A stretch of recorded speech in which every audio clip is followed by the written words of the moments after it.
video that no one asked for. I just really wanted to film, and we are filming, if nothing else, for my entertainment. Hi, hello, welcome back to my channel. I am Bekah Jo, aka the Makeup Tax Lady. Today we are swatching. I have my swatch arm ready to go.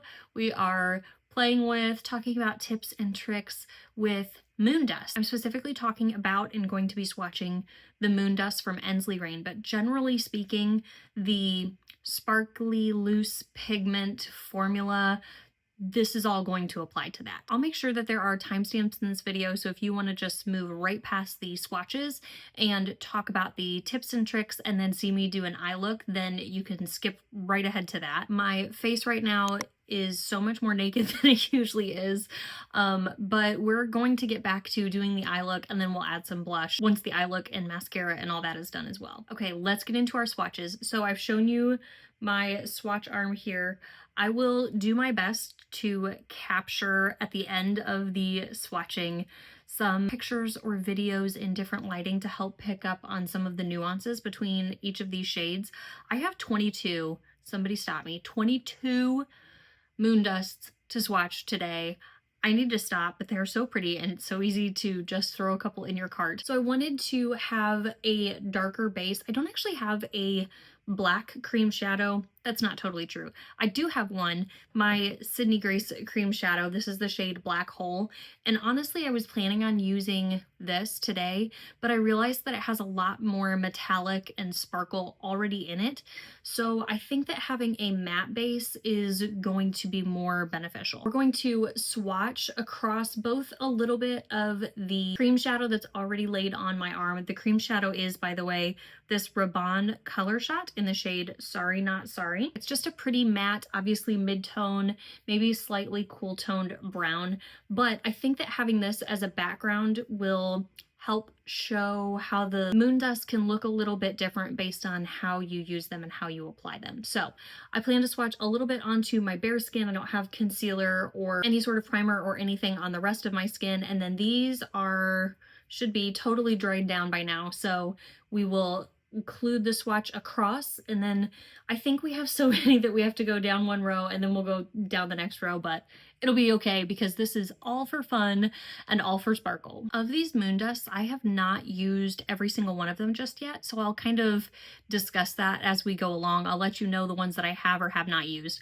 By the way, if you are interested in shopping on the Ensley Rain website on any moon dust, any other products that they have, you can use my non-affiliated code TAXLADY10 to save you 10%. I will say every single one of these moon dusts, all 22, have been purchased by yours truly. This is not in any way a sponsored video. I just love the variety and the sparkle and the shift and the excitement that I get when I use these moon dusts. So what better way to enjoy them than just to do a dedicated video? Let's talk real quick about the component. So this is a small jar and it does not say on here how much it is, but I believe they fill the products up by weight. It's just a loose product in a little plastic tin. The sticker is on the bottom, so this one is the shade Glow Up, and this is from the Glow collection. Our top twists off, and a lot of times I'll use the top here or even the lid to capture the product, so you'll probably see some sparkle flying off when I open these, and that's just all that is. Once I've opened it once and kind of get some of the product into the lid, oftentimes the next few times I reach back into there, I'll just use kind of what's remaining on the outside because I find that to typically be enough. If I want more, however, there is a little tab on here, and I would be careful because sometimes these can break, but a little tab that will allow me to open this up. I open it gently so as to avoid a cloud of sparkle, and then we've got a little hole in the middle there, which is where we can get the pigment out. Okay, so I think I'm gonna just swatch these with my finger, and on this one, I'm just gonna start by picking up what I can see here. So again, this is the shade Glow Up, and let's swatch right there. There is no binder in these sparkly pigments, so they will definitely kind of fly around. You know, I think I want to do a swatch once with my finger and then a second swatch on a brush. And with the brush swatch, I'm going to pick up the pigment and spray the brush, or maybe spray the brush and then pick up the pigment. Honestly, it works just fine either way. And because I'm not dipping into the product itself or getting water down in the product itself, I don't mind using a wet brush on the component.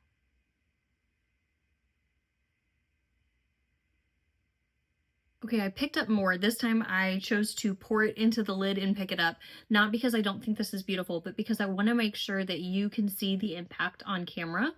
So this should be more. And look at the way that building the product up on my arm gives it different levels of intensity. So to stick with one light swatch versus a more pigmented swatch versus a very full-on pigmented swatch, you get different effects. Our next shade here is Strawberry Pina Colada.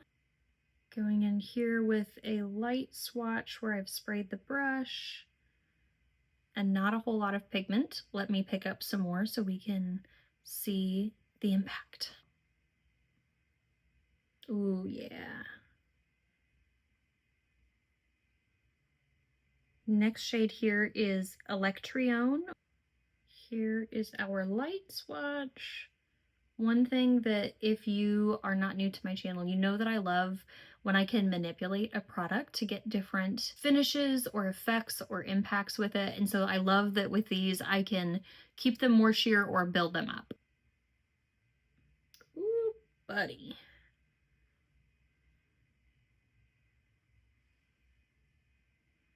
I just used this shade Electryone in a recent video, if you'd like to see it in action. So a lot of times with these, like if I got too much in the cap, I'll just very gently try to scoop it back into the component with the lid up so that I can access that little hole. And then again, and I keep all this very, very gentle, I'll push the lid back down and then put this screwed lid back on. And yes, there is sparkle that is filtrating. Most of the moon dusts, all three of these so far, most of the moon dusts have a very, very fine pigment to them, which is part of what makes them so manipulatable. That's a word now. In that with the sparkles being so fine, the more you add, the more sparkle and impact you can get. It also makes them easier to work with. A lot of times when you have a chunkier formula, it maybe doesn't spread very evenly, or it'll get stuck in one spot and then doesn't have quite the same impact. Sometimes those chunkier formulas, you can get an even more bizarre impact to them. So it all just totally depends on what you're going for and how much work you want to put into it. Next one here is Sunna. So here is our first light layer. Here is our built up swatch. Next is Cosmic Ember. Here is our light layer and our second layer. Look at that. Oh my gosh. When I do these more built up swatches, sometimes it makes me think I didn't do enough on the one before it. But again, you can keep building these up and keep adding, and they will just continue to liven up whatever it is that you're working with. Our next shade here is Afterglow, and I think I've only barely used Afterglow before, so this may be a bit thicker of a swatch than some of our other first swatches. But because we're here, we might as well build it up. Ah, that's so fun. I hope you can see all the little different shades of sparkle in that one. Our next one is Lucid Dreams. This is one that I have broken the little tab off the inside. Have no fear, I was able to open it with a pair of tweezers because my nails are short. Ooh, there's one light layer. This one is so multi-dimensional. I love it. And here is our built up swatch. Oh my goodness. Our next shade is Firefly. Here is our first swatch for Firefly. So this one you'll be able to see has a little bit more chunkier particle size. It's not huge, but it's just a little bit more than a lot of the others have been. Hopefully you can see there on the brush. Picked up a chunk more, sprayed it down, but the particle sizes are just a little bit larger. So impactful and so beautiful. In case you were curious, this brush that I have been using is a Luxie 239 Precision Shader Brush. I think I got this from an Ipsy bag probably 10 years ago or so, but it's a nice brush. It's got a little bit of toothiness to it. It is time to pick up a new brush, however. This is my Blend Bunny brush, and I don't know that it has a number, but it's another flat shader brush. This one's not quite as toothy, so we'll see how it applies. I have been wiping off my brush between each shadow, just so you know. Using this shadow switch type of thing really helps to kick off a lot of these sparkles, so we're not cross-contaminating the colors. However, we are going like in a color theme here. I don't know how evident that has been to you, but I've got them laid out in a nice pretty way here in front of me so that they kind of follow a color story. Next shade here, probably one of my favorites, although I can say that about all of them. This is Moonlit Garden. Here for our first swatch, just a little bit of sparkle. There was very little on the brush that time. Let's build it up. Let's do a heavier swatch of that shade. So pretty. There's so many different colors in that. Next shade here is Bellbottom Bloom. I think I've only used this shade one time, but it was so stunning. I think this one has a little bit larger particle size, and it's definitely more pigmented as well, a little less sheer. Last shade for this row, we have Moonlight Opal. Here is our light swatch. This one definitely has a sheerer base to it, especially compared to that last one. Here is our built up swatch. Now we're going to start up the next row and start with this shade, which is Eyeconic. Okay, here's our first very light swatch. I did not have much in the pan from the last time I used this one. And here, oh, is the built up swatch. Look at that. Look at all of that. All of the previous shades I have used at least once until this shade. This is Enchanted Ivy, which is from the Ensley Rain Whispering Woods collection. So here's our light swatch. This shade is magical with all the different colors in it. Next we have the shade Midori. Here is our light swatch. I know that I used this shade in a recent-ish video as well, and oh my goodness, that's so pretty, so fun. Our next shade is Blue Hawaiian, and I don't recall using this one, but it looks like I have. Here is our light swatch. Very light, could have picked up more pigment. And now for our built-up swatch. Lovely. This next shade I have not used yet. This is Cosmic Energy. Here is our light swatch. Definitely going to be a more pigmented, more saturated pigment. And our built up swatch. Oh my goodness, that's fantastic. I also have not used this shade yet, but I am so intrigued too. This is Crystal Bubble. And here is our light swatch.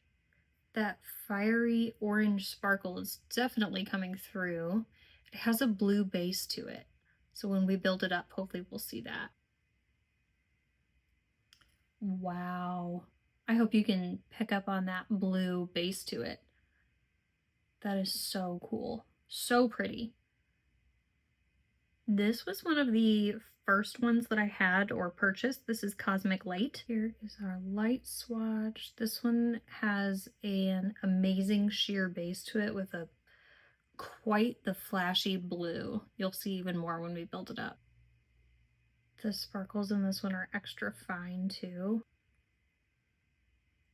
So much fun. Here's another shade, I think the last shade of what we have that I have not yet used. This is Juno. Here is our light swatch. Oh, that's very light. Okay. Definitely need to build that one up. And our built up swatch. Oh yeah. There are lots of different colored sparkles in there too, as there are with several of them. Our next shade is Dreamweaver. This is one that I know is a big difference from the light swatch to when it's built up. So there's our light swatch. Let me get some more and we can build that one up. Like I said, I know this one makes a big difference, how much it's built up. It has a purple base to it. So impactful. Here we have Lilac Pixie. This one is another one that I know is super impactful. There's our first light swatch. Here is our second, more opaque swatch.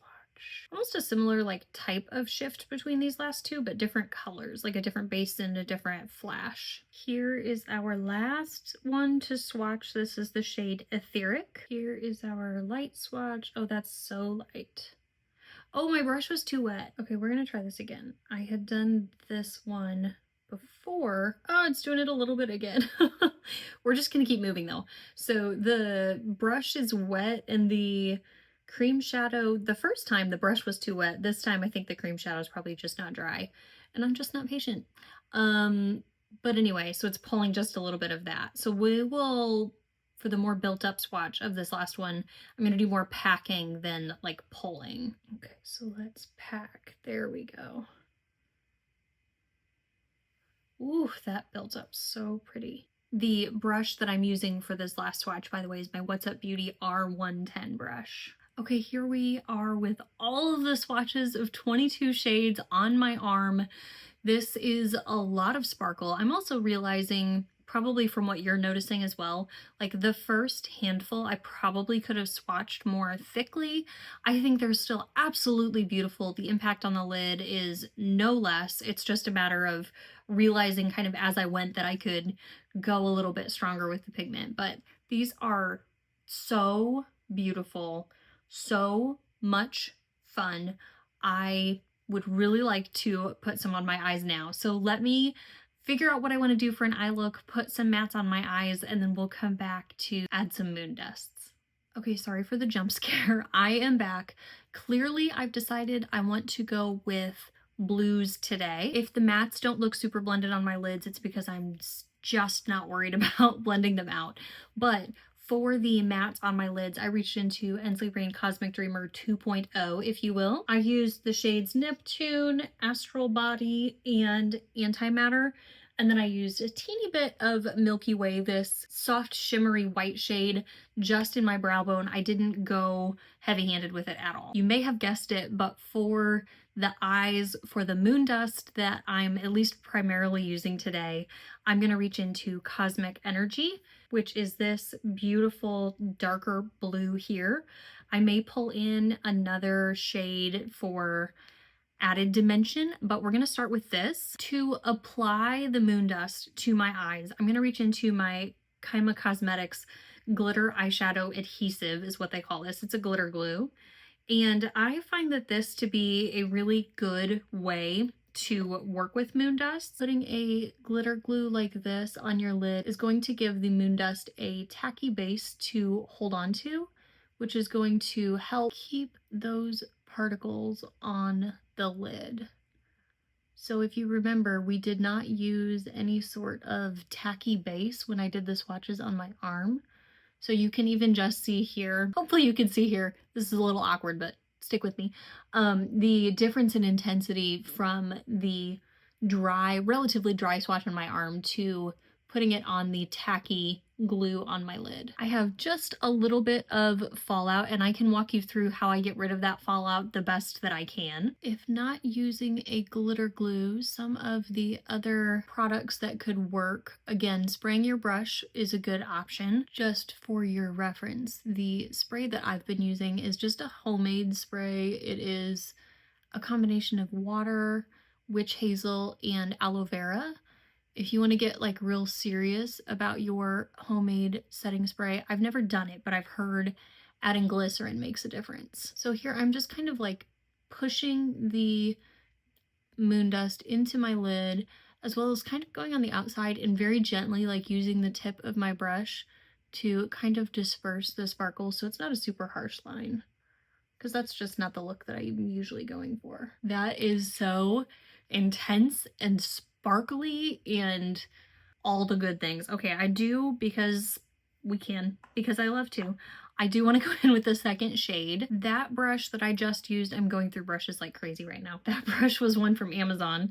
Next, I'm going to grab this one, which is a brush from Moda. These are all in the vein of like a flat shadow brush. I'm gonna go into Cosmic Light, unintentionally using all of the Cosmic Dreamer products for this look. So I don't even think I need to dip into the tub on this one. I'm just going around the little cap here and just picking up what I can. Also going into the lid itself because there's more. Just sprayed that, and then let's see if this has enough of what I want. Oh my goodness, it's so pretty. I think I want a little bit more. I picked up more, like a decent chunk more, and sprayed my brush again. And look at how much more impactful that was. So, okay, back to options. You can use like a glitter glue. You can use a spray. You can also use like a mixing medium. So Inglot Duraline or Mayron mixing medium are both more common options. To do that, you'll want to pour some of the pigment into either like the cap or a mixing palette, or you can use like a bowl or something, and then add in the mixing medium. Mix it, like stir it together with a brush or like the end of a brush, and it's going to create more of a paste. I have worn an Ensley Rain Moon Dust that way, and it is super pretty. It tends to make the pigment, this isn't a bad thing, this is just a statement, it tends to make the pigment even more intense and more opaque, and that's not always what I'm going for. Like, it almost does a little less sparkle and a little more like metallic shine that way. So that's an option. Again, I usually am going for the sparkle when I'm picking up a moon dust, so that's typically what draws me in. Okay, let's talk about getting rid of sparkles. And this can be relevant when you're working with a pressed shadow or a sparkly loose pigment like we've got here today. I have learned these tricks from other folks. If you have your own tricks, please leave them in the comments below, either about like application of the moon dust, getting rid of fallout, whatever it may be. I know my friend Jana uses like eyeshadow shields, and those tend to really help any fallout. So that's a great option if you are interested in those. I think one of the keys to getting rid of eyeshadow fallout is powder. And we're going to use powder to get rid of what we have for fallout, but also having powder down before. If we're talking about putting a moon dust on a tacky lid and your skin is tacky from either skincare or the makeup that you've put on previously that maybe hasn't been set with powder, then the sparkles are just going to stick to that. So I did powder my face. It's not a heavy layer of powder, so we'll see how well this comes off today now that I'm talking about it. It's hopefully, you know, I can effectively walk you through how I fix fallout. I'm not going anywhere today, so I'm not worried about if there is fallout. On the day-to-day, like when I'm going into the office, I really don't like to have fallout, or if I'm just going to be out of the house for a long time, I don't like the feeling of fallout. One of the nice things about these moon dusts, again, because the particle size tends to be really, really small, is that I don't really feel the fallout on my face. If you're working with a chunkier, either pressed shimmer or a loose pigment, but the particle sizes are larger, then you're probably, or at least I, feel that on my face, and that drives me nuts. So let's see what we can do about this fallout. So I'm going to start, this is my RCMA No Color Powder. I don't know how well you can see. There's some powder there in the tub. There's nothing on this brush. This is just a large fluffy brush. I'm going to kind of poke into the powder and like overload it. Now you can keep it this overloaded. I'm not going to. I'm going to tap just that excess that hopefully you can see falling off the brush. I'm not going to overly tap because I do want there to be a lot of product on the brush. And now I'm going to take the lid, there's nothing more on the lid, and just continue to push that powder into the brush a little bit more. Okay, now I'm going to take this and just kind of like brushing up, up, and away. This is definitely getting the larger particles. Don't be afraid to dip back in with more powder if you need it. This is definitely helping with the larger particles from the first moon dust that we used. There's still some scattered particles of a thinner texture that are still on my cheeks, and that's okay with me. I'm gonna go do my mascara and my blush, and I will be right back. Okay, back again. Here is the finished final look, mascara, blush, the whole 9 yards. So on my lashes, I'm wearing my Sigma Sinuosity Lash Mascara. It's not like the most impactful, but it's nice. It's a nice mascara. On my waterline, I have my Pixie Silky Eye Pen in the shade Black Blue. So just a nice, very dark blue shade so that we can let the dramatic sparkle be the center of the look today. Okay, so we've talked about various tips and tricks throughout this video. I have already said it, but please, if you have suggestions, recommendations, tips and tricks that work for you when you're working with a loose pigment, please leave them in the comments below. I think that we are all better off when we share the things that we've learned along the way. Doing any sort of loose pigment sparkle look was not me a few years ago. So just by practice, not like I'm perfect by any means, but just by practice and trying new things, I've gained so much confidence, and I love doing looks like this now. They're so dramatic, they're so impactful, they're beautiful, and I hope that you have fun with your makeup too, whether you're doing things that are dramatic and sparkly and shifty and all of that, or whatever your makeup routine looks like. Just enjoy it. I just really hope that you enjoy it. Okay, so we talked about using either a glitter glue or a spray or a mixing medium to help apply. You obviously don't have to use any of those. You can just apply the shades dry to your face. They will still be sparkly. You'll have a lot more like flyaway and fallout, but it could even be more sheer that way. So that's a fun option. As far as lasting power, I think that's going to come down to how you apply it. I can't say that I've had an issue with lasting power on any of these. They may fall a little bit. Some of the sparkles may fall onto my eyelashes during the day, but they're not necessarily like peeking through and my eyeshadow's not being eaten away throughout the day. That can happen sometimes for me, but it's not typically an issue that I deal with. I would say when you are using a moon dust or a loose pigment in a look, I pretty much always go in with my mattes first. I don't always wear a matte shadow on my lids when I'm working with a moon dust. I think they can be absolutely beautiful and ethereal if you have nothing else on your lids, especially some of these more sheer shades, to just show some of the sparkle, the multi-dimensional pigments in there. They can look beautiful and read beautifully as a one and done. And I enjoy one and done shadows. If I am using mattes like today, I prefer to use the mattes first. I'm sure you could go in with mattes later. Maybe you like to do your shimmers first and then your mattes after that. I think you would possibly have more fallout. You could be flicking some of the sparkles off of your lids if you've applied those first when you're going in with the mattes, but that's totally up to you. Feel free to do that, try that if you enjoy it. I also love, this is not news to those who've been into my channel before, I also love using the more sheer moon dusts as highlighter on my cheek. I think they are so beautiful that way. Absolutely phenomenal. And that's one of my favorite ways to wear them, to be honest. Another item that I don't know that I specifically talked about, but with the brush that I'm using to apply, because I do typically use a brush to apply these. You don't have to. Again, you can use your finger, spray your finger, whatever, but I'm typically using a brush. I like to take the brush, and then let's say this is the lid with the pigment in there. I like to kind of like push down the brush, not like directly down in a way that I'm actually ruining the brush, but at an angle where the sparkles and the pigment is kind of being pushed up into the end of the brush. It helps keep the sparkles and the pigment like actually on the brush, and it allows you to get a little bit more like when we did the built up swatch. I obviously have several of these from the brand and have used the majority of them. When we went through the swatches, I showed you the ones that I had not yet picked up, and that was just because I hadn't worn them yet. There's nothing wrong with them, just hadn't picked them up to use just yet. I'll tell you something as pigmented as Cosmic Energy, the deep blue on my lids today, like this is not one that I would be using on a regular basis. It would make a really pretty liner if you mixed like a mixing medium or something in with it and then used it as a winged liner. That would be really pretty.